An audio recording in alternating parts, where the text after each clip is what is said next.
Tonight, we're tracking where Buffalo police have installed license plate readers. According to our partners at investigative-post, plate readers target minority neighborhoods, mostly on the east side and lower west side. There are differing opinions from residents, from feeling like this is a little too big brother, and others saying it's a good tool to solve crimes. But one thing that reporters continue to hear was that neighbors had no idea the plate readers were even installed.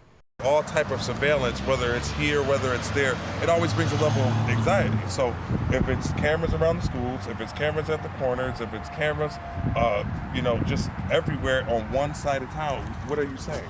What are you saying to the community? And of the 41 plate readers, 2/3 are in areas predominantly with people of color. And joining us now is the editor of Investigative Post, Jim Heaney. These plate readers are in different areas of the city. They're there to try and catch drivers. How are Buffalo police actually using these devices? And I know this is something that you worked on with someone else on your staff. Yeah, Bruce Rushton, the reporter on it. Police are being coy about how they're using them. They say they're being used for, criminal investigations. But in the past, when they first started using them, they were mobile. They were attached to police cars in the notorious strike force. And there, we obtained emails that showed that police were handing out a lot of traffic tickets. The city was making a lot of money. How they're being used now, the police simply won't answer questions. So they won't answer questions, but are they being used for investigative purposes? Because I would assume that's the reason for them. Again, you call up the commissioner, you don't get a response. You call up Mike DeGeorge, the department spokesman, and the mayor's spokesman. He doesn't return phone calls. They did not announce this initiative when they first started installing these a decade ago. Bruce interviewed members of the Common Council who were not aware of this, who had questions. I don't know why what they're waiting on. Some of them have had at least some knowledge of this for several years.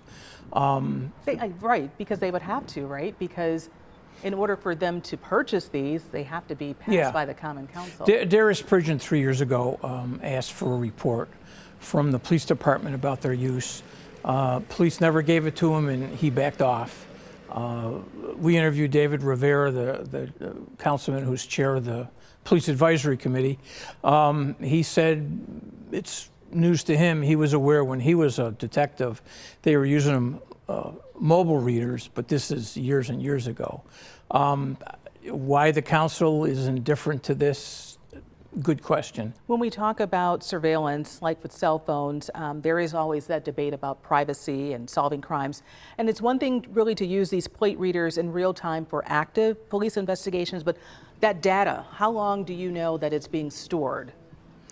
Again, the department, there are no policies. There are some practices. They say there is access to it by a limited number of people, and that the information is stored for a period of time and then deleted. But it's troubling, I think, and privacy experts we interviewed were troubled by the fact that there are no formal written policies over this. Interesting. Jim Heaney from our partners at Investigative Post, thank you so much for being with us. We're going to continue to follow up on this and also try and get some answers from the administration as well as the police department, because I think the public deserves to know. Agreed. All right. Thank you so much. Thank you.